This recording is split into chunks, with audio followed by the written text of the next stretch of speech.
So hello, कैसे हैं आप सब। उम्मीद करते हैं आप सब बहुत ही अच्छे होंगे। तो हम सब फिर से आ चुके हैं आप सबके अपने चैनल अभी अपडेट पे। फिर से हम फ्रेंड यहाँ पे आज कंटिन्यू करेंगे अपना unit number 9। As you all know अपना चला था UGC and NET unit number 9, जहाँ पे हम आपके साथ डिस्कस कर रहे थे पीपल डेवलपमेंट एंड इन्वायरमेंट के साथ में आगे बढ़े। उससे पहले अगर आप न्यू हैं चैनल पे तो चैनल को सब्सक्राइब करके बेल आइकन प्रेस कर दीजिएगा, जैसे आप सभी को यूजीसी इंटरनेट की सारी अपडेट्स भी मिल पाए और आपकी जो तैयारी है वो बहुत ही अच्छी हो पाए। बता दें आप सभी को यहाँ पे इस चैनल पे आपको कंप्लीट पेपर 1 ऑल मिलेगा। अभी यूनिट 9 से डिस्कस कर रहे हैं और आज क्या होगा, आज होगा अपना lecture number 17। It means what we have already done the 16 lectures. हम लोगों ने ऑलरेडी 16 लेक्चर्स कवर कर लिया। तो अगर आपने कोई लेक्चर मिस आउट कर दिया तो आपसे रिक्वेस्ट करूंगा कि प्लीज नीचे डिस्क्रिप्शन बॉक्स में लिंक दिया उस क्लास का, जाइए एक बार जरूर स्टडी करिएगा, जैसे आपकी भी तैयारी अच्छी हो पाए और सिस्टमैटिक तरीके से हो पाए, क्योंकि यहाँ पे कंप्लीट मिलेगा। ऑल 10 यूनिट्स यहाँ पे आपको दिए जा रहे हैं। फाइन, चलिए तो फर्दर डिले से बेहतर है चलते हैं सेशन पे। आज के lecture number 17 the most important session चलेंगे यहाँ पे नेचुरल एंड एनर्जी रिसोर्सेज के बारे में। ठीक है, तो पहले समझते हैं आखिर यहाँ पे। देखिए होता क्या है ना, इससे पहले कि हम लोग समझिए नेचुरल एनर्जी रिसोर्सेज क्या होता है इसके बारे में, उससे पहले थोड़ा सा समझते हैं यहाँ पे दो अप्रोच। क्या यहाँ पे दो अप्रोचेस होते हैं जो बहुत ही खास दो यहाँ पे अप्रोच हैं। समझिएगा मैं क्या बता रहा हूँ यहाँ पे, बहुत ही खास चीज यहाँ पे हम डिस्कस करेंगे। अभी यहाँ पहले हमारे लिए जो इम्पोर्टेंट क्या है ना कि दो जो नेचुरल एनर्जी रिसोर्सेज को समझे उससे पहले दो अप्रोचेस समझना पड़ेगा। ठीक है, पहला कौन सा अप्रोच है, ध्यान समझिएगा। हमारे पहले अप्रोच का नाम है अकॉर्डिंग टू डिटर्मिनिज्म। ध्यान रखिए, अकॉर्डिंग टू डिटरमिनिज्म।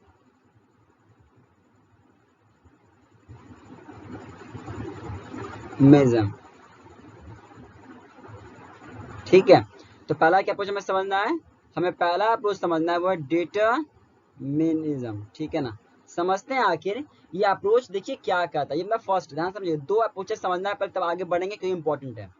देखिए जो डिटर्मिनेंट्स का प्रिंसिपल कहता है ना, वो क्या कहता है कि जो अर्थ है ना, ये जो आपकी पृथ्वी है आपका, ठीक है, ये ऐसा नहीं है कि अचानक आ गया या चांस के द्वारा आ गया। ठीक है ना, ये जो अर्थ है आपका, ये नेचर द्वारा बनाया गया है। यानी नेचर द्वारा क्या किया गया है, नेचर द्वारा ये क्या किया गया है, नेचर द्वारा ये डिटरमाइन किया गया है। ऐसा नहीं है कि वो सिर्फ चांस हुआ और उस चांस की वजह से आपका ये अर्थ आ गया, ऐसा बिल्कुल नहीं है। ध्यान समझिए, देखिए दो अप्रोच समझना है। पहला अप्रोच क्या करता है, डिटर्मिनेंट अप्रोच करता है कि जो अर्थ है आपकी, जो पृथ्वी आपका, ये चांस के थ्रू नहीं आया है, ये आपके अर्थ का क्रिएशन, आपका अर्थ के द्वारा ये बना है। ठीक है ना, और ये जो आपका डिटर्मिनिज्म प्रिंस जो आपका डिटर्मिनिज्म का ये कॉन्सेप्ट है, जो अप्रोच है, हमें ये बताता है, हमें ये बताता है कि हमें क्या करना चाहिए, मैन क्या कर सकता है, नॉलेज, स्किल, टेक्नोलॉजी, यानी क्या कुछ है, ये सब क्या कैपेबल में हो आप। तो ये सब कौन बताता है, ये सब बताने का जो काम होता है ना आपका, वो होता है डिटर्मिनिज्म। देखिए कहते नहीं कि आप क्या डिटरमाइन कर रहे हैं, क्या डिटरमाइन कर सकते हो आप, यानी कि आपके पास क्या क्या कैपेबिलिटीज हैं। समझ रहे मेरी बात को। तो पहला अप्रोच क्या कहता है, पहला अप्रोच कहता है डिटर्मिनिज्म का, एग्जामिनेशन में आ सकता है कि डिटर्मिनिज्म का अप्रोच क्या कहता है। ध्यान रखिएगा क्या कहता है। पहला इसका इसमें दो चीज समझना। पहला क्या कहता है कि जो अर्थ है आपका, it is not a matter of chance, it is the creation of nature, nature द्वारा बनाया गया। नंबर 2 क्या बात ध्यान रखना है कि इसके अंदर हम लोग समझते हैं कि क्या क्या कंडीशंस जरूरी है जिससे मैन क्या रहता है, मैन कैपेबल ये कर सकता है या मैन वो कर सकता है। ठीक है, क्लियर है, फाइन। नंबर 2 ध्यान रखिएगा, नंबर 2 क्या है, नंबर 2 जो इसका अप्रोच होता है वो क्या कहता है, जो नंबर 2 अप्रोच क्या कहता है, नंबर 2 अप्रोच कहता है यहाँ पे, मैं लिख देता हूँ यहाँ पे, अकॉर्डिंग टू प्रैग्मेटिक, क्या एक minute, pragmatic,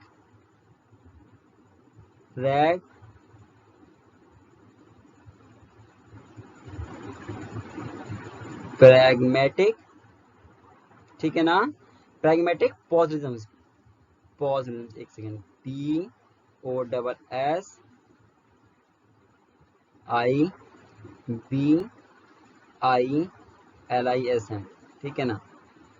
according to pragmatic positive, ये क्या कहता है, ये आपका कहता है कि जो, देखिए पॉसिबिलिटी, देखिए नाम देखिएगा, पॉसिबिलिटीज मतलब क्या, पॉसिबल, यानी कि ऐसी क्या क्या चीजें हैं जो कोई भी कर सकता है। जैसे मान लिया आपके पास क्या क्या, आप क्या क्या पॉसिबिलिटीज है कि आप ये कर सकते हो।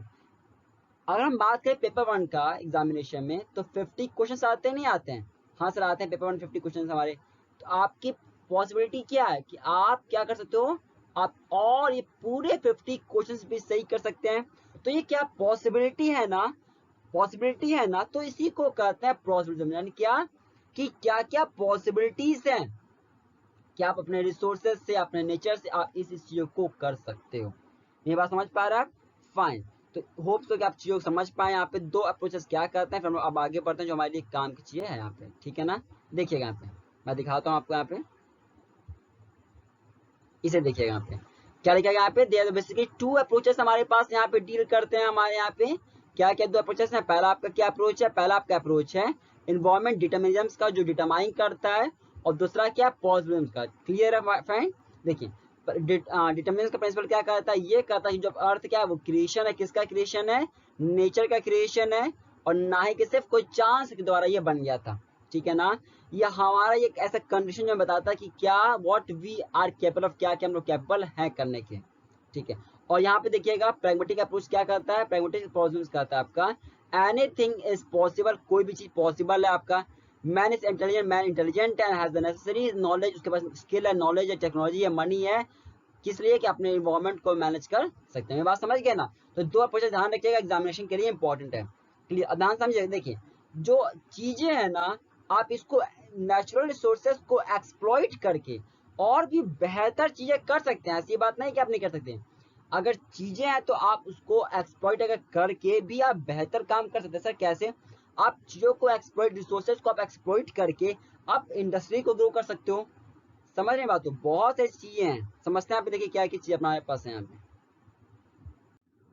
देखिएगा यहाँ पे, तो अगर हम बात करें नेचुरल रिसोर्सेज के एक्सप्लोटेशन को ना लेके, तो उसमें क्या ना लास्ट फ्यू डिकेड्स में बहुत ज्यादा हुआ है। देखिए क्यों हुआ है, देखिए बहुत क्यों ऐसा हुआ है।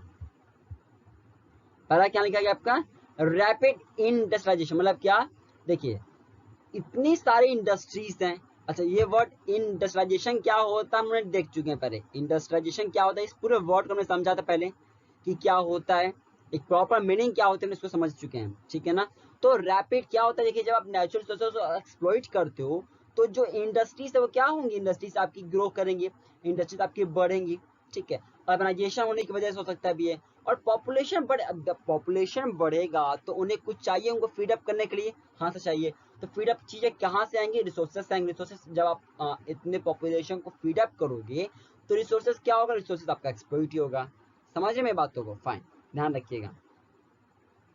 नंबर 2 क्या ध्यान रखिएगा, नंबर 2 क्या ध्यान रखिएगा, यहाँ पे हो गया अपना, यहाँ पे इससे देखिएगा industries are primary located in the urban areas. अब देखिए जो इंडस्ट्रीज लोकेटेड है आपके अर्बन एरियाज में, ठीक है, तो ये सभी जो यहाँ पे अपना हो रहा है। आगे देखते हैं जो हमारा इंपॉर्टेंट वो क्या है। देखिए यहाँ पे ये डेटा है, डेटा आप चाहे तो रीड कर सकते हैं, अदरवाइज आप इस डेटा को इग्नोर कर सकते हैं, कोई इंपॉर्टेंट नहीं है एग्जामिनेशन में, ये डेटा आपके लिए रिलेवेंट नहीं है। आगे देखिए यहाँ पे ट्रांसपोर्ट व्हीकल। देखिए अगर हम ट्रांसपोर्ट व्हीकल की बात करें तो व्हीकल क्या होता है आपका, ये रन किस पे करता है, ये आपका रन करता है पेट्रोल पे रन करता है, आपका ये रन करता है डीजल पे, या फिर दोनों पे रन करता, जानते हैं आप सभी यहाँ पे, ठीक है। तो अगर हम इसकी बात करें तो इसकी यहाँ से भी नेचुरल रिसोर्सेज जो है ना वो एक्सप्लॉइट हो रहा है। समझ रहे हैं बातों को? तो ये कुछ तरीके हैं जिसके थ्रू आपका क्या हो रहा है, नेचुरल रिसोर्सेज के थ्रू आपका चीजें आपके जो रीजन है जिसकी वजह से आपका नेचुरल रिसोर्स आपका एक्सप्लॉइट हो रहा है। टेक्नोलॉजी आपका हो गया, टेक्नोलॉजी वजह से आपका हो रहा है, समझ रहे हैं, आपका एग्रीकल्चर प्रैक्टिस वजह से अपना हो रहा है, नॉन इक्विटेबल डिस्ट्रीब्यूशन अपना हो रहा है। फिर ये सब चीजें आप इसको रीड कर सकते हैं। ये थोड़ा सा खास से ध्यान रखिएगा, ये थोड़ा ये पैरा ध्यान रखिएगा, इंपॉर्टेंट एग्जामिनेशन के लिए। देखते हैं आप क्या इंपॉर्टेंट आपको ये देखिएगा। देखिए अगर हम बात करते हैं एग्जामिनेशन में, आप कह सकता है कि ऐसे क्या क्या रिक्वायरमेंट है एक अच्छे एनर्जी के लिए, यानी कि ऐसा किसे, मानिए कि कोई आपके सामने यहाँ पे दो, ये एक एनर्जी है आपके सामने एक ये एनर्जी है, आपके सामने की एनर्जी है। तो आप इन दो एनर्जी में किस एनर्जी को सबसे बेटर मानेंगे, तो बेटर मानने के लिए हमने इसको 4 पार्ट्स में डिवाइड किया है। जो ये 4 प्रॉपर्टीज शो कर देगा, क्या, जो ये 4 प्रॉपर्टीज को शो कर देगा, आप कहोगे कि वो क्या है, वो अच्छा एनर्जी का सोर्स है। ध्यान रखिएगा, तो ये जो 4 प्रॉपर्टीज को शो कर देंगे, आपने क्या कहोगे, आप कहोगे कि अच्छे एनर्जी के क्वालिटी शो कर रहे हैं, अच्छे हैं ये। क्या क्या, पहला क्या, ऑप्टिमम हीट प्रोडक्शन, यानी कि ऐसा कोई एनर्जी जो कम से कम हीट जनरेट करे, यानी हीट उसे कम प्रोड्यूस हो लेकिन वर्क ज्यादा करता हो। नंबर 2 क्या, इजी टू ट्रांसपोर्ट, आप क्या कर सको, ऐसी एनर्जी होनी चाहिए जो आसानी से आप उसको ट्रांसपोर्ट कर पाओ।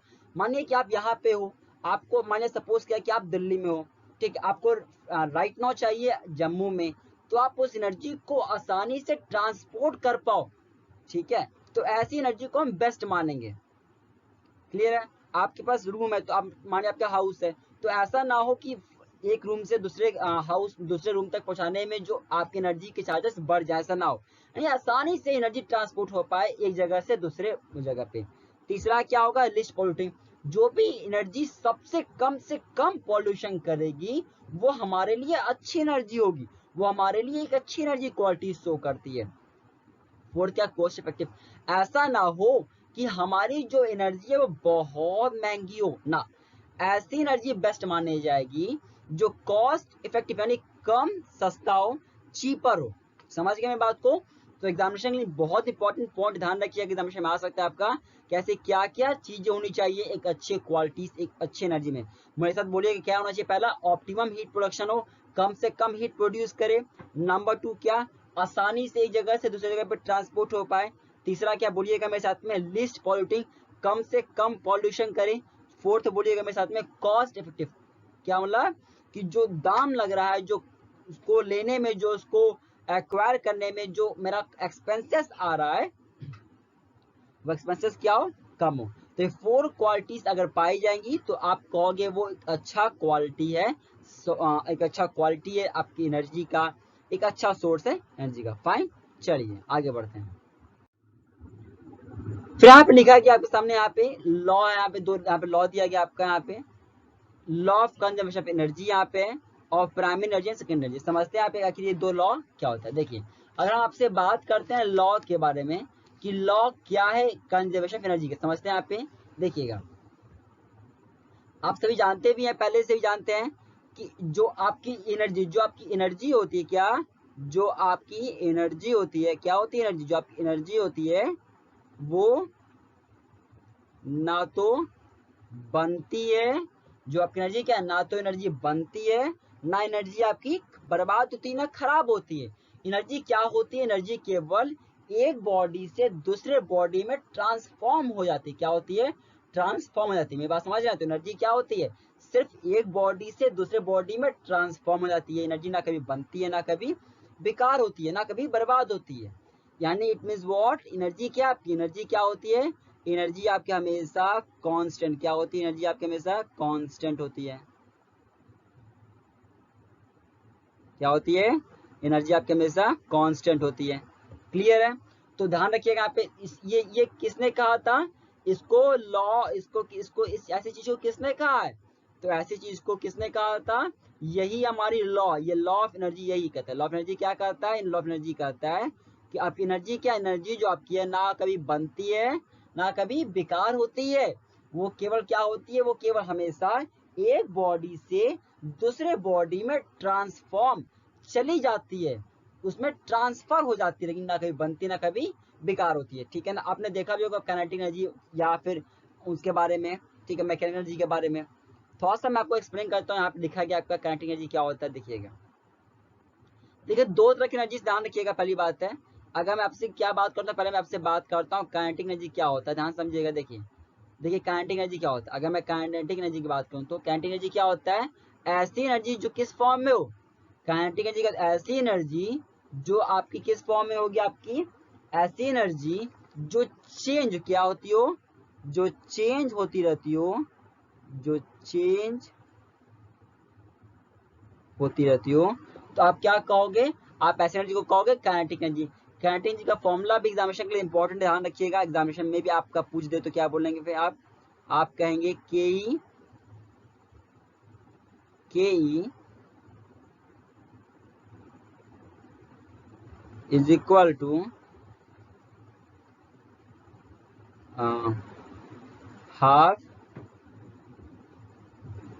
हाफ एम वी स्क्वायर, ठीक है ना। क्या कहेंगे आप कहेंगे K is equal to half M V square. मेरी बात समझ रहे हैं। तो ये किसने कहा था, ये किसका है, काइनेटिक एनर्जी का फॉर्मूला। काइनेटिक एनर्जी क्या होता है, बस इतना ध्यान रखिएगा, ये हमेशा चेंज होता रहता है। और फॉर्मूला क्या है इसका, formula K is equal to half M V square. समझ में आ गया, फाइन। अच्छा, उसी तरह से अपना क्या होता है, यहाँ उसी तरह यहाँ लिखा गया आपका, यहाँ पर लिखा गया पोटेंशियल एनर्जी। पोटेंशियल एनर्जी क्या होता है, तो हमने पहले ही पढ़ा पोटेंशियल एनर्जी क्या करता है। पोटेंशियल एनर्जी क्या करता है, देखिए पोटेंशियल एनर्जी क्या होता है, पोटेंशियल एनर्जी हमेशा कांस्टेंट होता है। क्या होता है, कांस्टेंट होता है। और खास बात क्या होती है पोटेंशियल एनर्जी की, पोटेंशियल एनर्जी हमेशा एक हाइट पे होती है। समझ में बात को, ये क्या पे होता है हमेशा, ये हमेशा कांस्टेंट होता है, रुका हुआ होता है। क्या होता है, कांस्टेंट होता है। और किस पे होता है, ये हमेशा कांस्टेंट पे होता है, प्लस किस पे होता है, ये आपका एक हाइट पे होता है। यहाँ पे हो गया आपका एच ई, हाइट पे होता है, ठीक है ना, ध्यान रखिएगा। तो क्या होता है आपका पोटेंशियल एनर्जी, ऐसी एनर्जी जो रुकी हो, कांस्टेंट हो और हाइट पे हो, तो आप इसे क्या कहोगे, आप इसे कहोगे पोटेंशियल एनर्जी। और ऐसी एनर्जी जो चल रही लगातार कंटिन्यूसली चल रही, तो इसे क्या कहोगे, आप कहोगे काइनेटिक एनर्जी, ठीक है। फॉर्मूला क्या होता है काइनेटिक एनर्जी का, हाफ एम वी स्क्वायर होता है। अच्छा, उसी तरीके से अगर मैं आपसे बात करूं, फॉर्मूला क्या होता है पोटेंशियल एनर्जी का, तो आप क्या कहेंगे, आप क्या कहेंगे, फॉर्मूला क्या होता है पोटेंशियल एनर्जी का, पी इज इक्वल टू लिखिएगा यहाँ पे, तो पी इज इक्वल टू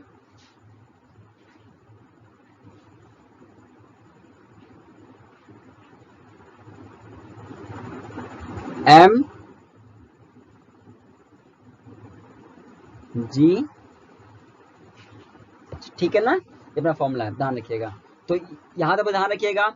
तो हमने तीन चीज समझा, यहाँ पे क्या समझा, पहले समझा हमने कि लॉ ऑफ कंजर्वेशन एनर्जी क्या कहता है, लॉ कहता है कि एनर्जी ना कभी बनती है ना बेकार होती है, वो केवल एक बॉडी से दूसरे बॉडी में ट्रांसफॉर्म होती है। यानी कि it means what, it means that कि एनर्जी आपकी क्या होती है, हमेशा कांस्टेंट रहती है। फिर हमने क्या पढ़ा, हमने देखा कि काइनेटिक एनर्जी क्या होता है, फिर हमने देखा कि पोटेंशियल एनर्जी अपनी क्या होती है। आगे बढ़ते हैं यहाँ पे, फिर हमारे इंपॉर्टेंट है वो क्या है कि प्राइमरी एनर्जी क्या होता है और सेकेंडरी एनर्जी क्या होता है। ध्यान रखिएगा, देखिए एनर्जी के दो मेनली टाइप्स होते हैं। क्या क्या अपना होता है, अपना पहला होता है जिसे हम सभी कहते हैं प्राइमरी एनर्जी, और सेकंड अपना होता है काइनेटिक एनर्जी। समझ, सेकेंडरी प्राइमरी एनर्जी एंड जो सेकेंडरी एनर्जी। अगर आप इसे बात करते हैं पहले प्राइमरी एनर्जी क्या होता है, तो प्राइमरी एनर्जी ऐसी एनर्जी होती है जो डायरेक्टली अगर आप पाते हो नेचर से, यानी ऐसी कोई एनर्जी जो डायरेक्टली आपको मिल जा रही है बिना किसी ट्रांसफॉर्मेशन के, उसे क्या कहोगे आप उसे कहोगे प्राइमरी एनर्जी। एग्जांपल जैसे मान लीजिए सोलर एनर्जी, ठीक है, आपको सोलर एनर्जी मिल रहा है, आपको विंड एनर्जी मिल रहा है बाहर का, तो वो क्या है ना, वो सीधे आपको मिल जा रहा है। आप अगर जाके खड़े हो जाएंगे डे लाइट में, तो आपको सूरज रोशनी मिल जाएगी, तो ये क्या डायरेक्टली आपको मिल रहा है। यानी ऐसी कोई एनर्जी जो डायरेक्टली आपको मिलती हो, सीधे आपको मिलती हो नेचर के द्वारा, तो आप इसे क्या कहोगे, आप इसे कहोगे प्राइमरी नेचर, जो डायरेक्टली मिल जा रहा है हमें, ठीक है ना, क्लियर। और ऐसी ही एनर्जी को ध्यान से समझेगा, ऐसी ही एनर्जी को आप रिन्यूएबल या नॉन रिन्यूएबल कहोगे। समझ रहे मेरी बात को। तो ध्यान से देखिए, मैं फिर से रिपीट कर रहा हूँ, एनर्जी दो तरह की है, primary energy, secondary energy. Primary energy क्या, ऐसी एनर्जी जो डायरेक्टली नेचर में मिलती है, सेकेंडरी एनर्जी जो डायरेक्टली नेचर में नहीं मिलती है। प्राइमरी एनर्जी फर्दर दो पार्ट्स में डिवाइड हो गई है, किसमें रिन्यूएबल में और नॉन रिन्यूएबल में, ठीक है ना, क्लियर है। चलिए अभी समझेंगे यहाँ पे क्या होता है, कौन सा अपना, थोड़ा सा आगे हम एक बात और यहाँ पे कर लेते हैं। सेकेंडरी एनर्जी क्या होता है, जो आपको डायरेक्टली नेचर में नहीं मिलता, जिसको क्या करते हो आप ट्रांसफॉर्म करके जनरेट करते हो, ठीक है। यानी क्या, कैसे ट्रांसफॉर्म करते हैं, तो जब हम प्राइमरी एनर्जी को कन्वर्ट करते हैं किसी कन्वीनियंट फॉर्म ऑफ एनर्जी में, पहले बदलते हैं फिर उसको यूज करते हैं, तो आप इसे क्या कहोगे, आप इसे कहोगे सेकेंडरी एनर्जी। जैसे क्या, जैसे देखिए क्या, सपोज क्या कि एनर्जी आ रही थी, ठीक है, तो आपने क्या किया, आपने उसको पहले दूसरे फॉर्म में कन्वर्ट किया। जैसे आपने कन्वर्ट किया इलेक्ट्रिकल में, या आपने कन्वर्ट किया केमिकल में, तो फिर आपने यूज किया, तो आप इसे क्या कहोगे, आप इसे कहोगे सेकेंडरी एनर्जी। ठीक है, जैसे आपका मान सपोज क्या मैं बात करता हूँ आपसे, आपने देखा होगा कोई भी आप देख लीजिए, बैटरी हो गया, तो उसमें पहले उसको चार्ज किया जाता है तब वो यूज होता है। तो ऐसी एनर्जी क्या होती है, सेकेंडरी एनर्जी होती है, यानी जो पहले ट्रांसफॉर्म हो के आ रही है, जो हमें डायरेक्टली नेचर से नहीं मिल रहा है। फाइन, चलिए यहाँ पे कुछ डेटा लिखा गया आपके सामने कि क्या क्या सोर्स है, कि कौन सा सोर्स कितना ज्यादा कंट्रीब्यूशन कर रहा है। ये डेटा है, बट मैं आपको रिकमेंड करूंगा कि डेटा आप उसको देख लीजिए, लिख लीजिए डेटा को। एग्जामिनेशन में भी आ सकता है अभी आपका, लेकिन डेटा को आप जब एग्जामिनेशन देने आप जाएं तो उससे पहले डेटा को एक बार जरूर चेक कर लीजिएगा, अप टू डेट डेटा याद रखिएगा, ठीक है ना। बट रिसेंट डेटा ये आप इसको लिख सकते हैं इफ यू वांट। चलिए आगे मैं बढ़ता हूँ। हम यहाँ पे अपना आते हैं यहाँ पे नॉन रिन्यूएबल एनर्जी सोर्स पे, समझते हैं यहाँ पे कि नॉन रिन्यूएबल एनर्जी सोर्स अपने क्या होते हैं। देखिएगा, देखिए नॉन रिन्यूएबल एनर्जी सोर्स क्या होता है, तो नॉन रिन्यूएबल एनर्जी ऐसे एनर्जी होते हैं जो हमें आसानी से नहीं मिलते हैं, यानी ऐसे रिसोर्सेस, ऐसे एनर्जी, ऐसे चीजें जो बहुत लंबे समय के बाद रिप्रोड्यूस होते हैं, बहुत लंबे समय के बाद जनरेट होते हैं, बहुत लंबे समय के बाद ग्रो करते हैं। तो ऐसे को क्या बोलोगे आप ऐसे को बोलोगे ये नॉन रिन्यूएबल है। आप क्या बोलोगे, आप कहोगे नॉन रिन्यूएबल। रिन्यूएबल क्या होता है, रिन्यूएबल मतलब होता है ऐसा जो, रिन्यूएबल मतलब क्या होता है, ऐसा जो जो आपका तुरंत हो, यानी कि जब चाहे तुरंत ही मिल जाए। लेकिन नॉन रिन्यूएबल क्या होता है, नॉन रिन्यूएबल का मतलब होता है ऐसे एनर्जी के सोर्सेस जो हमें अभी ना मिले, बहुत समय लग जाए रीजनरेट होने में, बहुत समय लग जाए बनने में, तो आप इसे क्या कहोगे, आप इसे कहोगे ये नॉन रिन्यूएबल नेचर का। क्या कहोगे आप, नॉन रिन्यूएबल नेचर का।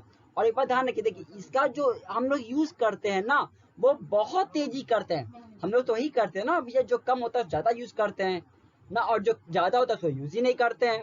अब वाटर देख लीजिए, वाटर कितना ज्यादा, वाटर क्या है, उसको हम लोग उसको सही से यूटिलाइज ही नहीं करते हैं, उसको वेस्ट करते हैं। समझ में बातों को। तो आई मीन टू से व्हाट कि नॉन रिन्यूएबल ऐसे एनर्जी सोर्स होते हैं जो आपके जल्दी से रिप्रोड्यूस नहीं होते हैं, बहुत लंबा समय लगता है रिप्रोड्यूस होने में, बनने में, ग्रो करने में, जनरेट करने में, ठीक है। और उसका यूज हम लोग बहुत तेजी से कर रहे हैं, जो जिसकी वजह से क्या हो रहा है, जिसकी वजह से डिप्यूटेशन यानी कि कमी आ रही है, हमारे पास अब फर्दर यूज करने के लिए नहीं बच रहा है। समझ रहे हैं बातों को, इसे कहते हैं नॉन रिन्यूएबल एनर्जी का सोर्सेस। फिर अपना आता है यहाँ पे पहला, देखते हैं यहाँ पे किस किस तरीके के अपने होते हैं। पहला अपना होता है फॉसिल फ्यूल्स। समझते हैं कि फॉसिल फ्यूल्स देखिए क्या होता है, देखिएगा। तो फॉसिल फ्यूल्स में क्या आता है ना, तो फॉसिल फ्यूल्स में हमारे दो आते हैं, ध्यान रखिएगा। फॉसिल फ्यूल्स हमारे दो आते हैं, क्या क्या आता है हमारे फॉसिल फ्यूल्स में, हमारा फॉसिल फ्यूल्स में आता है ऑयल आता है और कोल आता है। समझते हैं आखिर में ऑयल और कोल क्या होता है, देखिएगा। तो ऑयल और कोल, ध्यान रखिएगा, फॉसिल फ्यूल्स में मेनली दो चीज आते हैं, दो मेनली आते हैं, क्या क्या, पहला ऑयल, दूसरा कोल। फॉसिल फ्यूल्स की प्रॉपर्टी ध्यान रखिएगा, इंपॉर्टेंट बन सकता है एग्जामिनेशन के लिए। क्या, पहला क्या कि ये इनकी जो आपकी कैलोरीफिक वैल्यू होती है, जो इनकी वैल्यू होती है ना, वो बहुत ज्यादा हाई होती है। तो फॉसिल फ्यूल्स की जो वैल्यू क्या है, ये बहुत हाई है, ध्यान रखिएगा। दूसरा क्या, जो टेक्नोलॉजी अवेलेबल है ना, वो इस रिसोर्सेस को क्या कर रही है, एक्सप्लॉइट कर रही है, यानी the technology is available to exploit resources. जो टेक्नोलॉजी है ना, वो रिसोर्सेज को क्या कर रही है, एक्सप्लॉइट कर रही है। क्लियर है बात, फाइन। अब देखिएगा यहाँ पे, अगर हम बात करते हैं इस फॉसिल फ्यूल्स मतलब क्या, ऑयल एंड कोल क्या करता है, इसकी वैल्यू क्या होती है, बहुत हाई होती है, ये ध्यान रखिएगा। फॉसिल फ्यूल्स की कैलोरी वैल्यू क्या होती है, बहुत हाई होती है, और इसको हम लोग बहुत ज्यादा क्या कर रहे हैं, एक्सप्लॉइट कर रहे हैं, ठीक है ना। चलिए यहाँ पे देखिएगा, तो अगर मैं बात करता हूँ कि फॉसिल फ्यूल्स के क्या डिसएडवांटेजेस हैं, क्या इससे होता है, तो किस तरीके से इन्वायरमेंट को हार्म कर रहा है, तो देखिएगा, समझिएगा कैसे हार्म कर रहा है। ग्लोबल वार्मिंग, ध्यान रखिए, ग्लोबल वार्मिंग की वजह से, ग्लोबल वार्मिंग हो रहा है, इसकी वजह से प्रॉब्लम हो रहा है। नंबर टू क्या अपना हेल्थ हजार्ड्स। हेल्थ हजार्ड्स में कि अगर हम बात करते हैं हेल्थ को लेके, तो हेल्थ का भी बहुत बड़ा इशू हो रहा है। फॉसिल फ्यूल्स को वैसे, ठीक है ना। फ्लाई ऐश हो गया या दूसरी जो पार्टिकुलेट है, ये बहुत ज्यादा प्रॉब्लम कर रहे हैं। किसको प्रॉब्लम कर रहे हैं? हमारे अस्थमा हो गया या ट्यूबरकुलोसिस हो गया। तो ऐसी चीजों को कौन किसकी वजह से हो रहा है? ऐसी चीजें आपकी फॉसिल फ्यूल्स के द्वारा ही हो रही हैं। फॉसिल फ्यूल्स में मेनली क्या आते हैं? दो आते हैं। क्या आते हैं? ऑयल और कोल आते हैं, ध्यान रखिएगा। ग्लोबल वार्मिंग कर रहा है, नंबर 2 हेल्थ हजार्ड कर रहा है, नंबर 3 क्या है?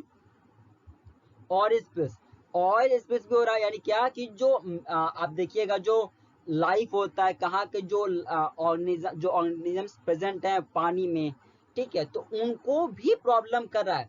वहां पे ऑयल वहां से ऑयल जा रहा है उनके में, तो प्रॉब्लम हो रहा है। इकोसिस्टम को भी डिस्टर्ब कर देता है कौन? ये अपना फॉसिल फ्यूल्स, ठीक है ना। चलिए फाइन, तो आज इतना ही रखते हैं क्लास को। कल अब हम लोग सीखेंगे कि ये जो अपने हम देखा फॉसिल फ्यूल्स के बारे में, जो हमने देखा नॉन रिन्यूएबल के बारे में, इसको और डिटेल्स में कि क्या होते हैं। जब हम लोग बात करेंगे इनके स्पेसिफिक प्रॉपर्टीज के बारे में, जैसे पेट्रोलियम हो गया, कोयला हो गया आपका, तो बहुत सारी चीजें जो हमें समझना है, तो इसे हम लोग कल की क्लास में कवर करेंगे। यानी कल की क्लास होगी लेक्चर नंबर 18। क्या होगा? Lecture number 18 will be based and इसमें आपको कंप्लीट पता चलेगा types, each and everything about the किसके बारे में? रिन्यूएबल के बारे में भी हो जाएगा कल अपना, और कल अपना एनआर यानी कि नॉन रिन्यूएबल के बारे में अपना कल हो जाएगा। तो चलिए इतना ही रखते हैं आज की क्लास को। अगर नए चैनल पे तो चैनल को सब्सक्राइब कर दीजिएगा, बेल आइकन प्रेस कर दीजिए। कोई डाउट होगा नीचे कमेंट करके जरूर पूछ दीजिएगा, अपना फीडबैक जरूर दीजिएगा। आपसे रिक्वेस्ट कर रहे हैं कि प्लीज अपने फ्रेंड्स को भी इसको जरूर शेयर कर दीजिएगा, जैसे आपके फ्रेंड्स भी इस पूरी क्लासेस को यूटिलाइज कर पाए। ऑल लेक्चर्स मिलेंगे, ऑल 10 मिनट्स लेक्चर्स आपको इस चैनल पे मिल जाएंगे। Bye bye, take care, all the very best of future.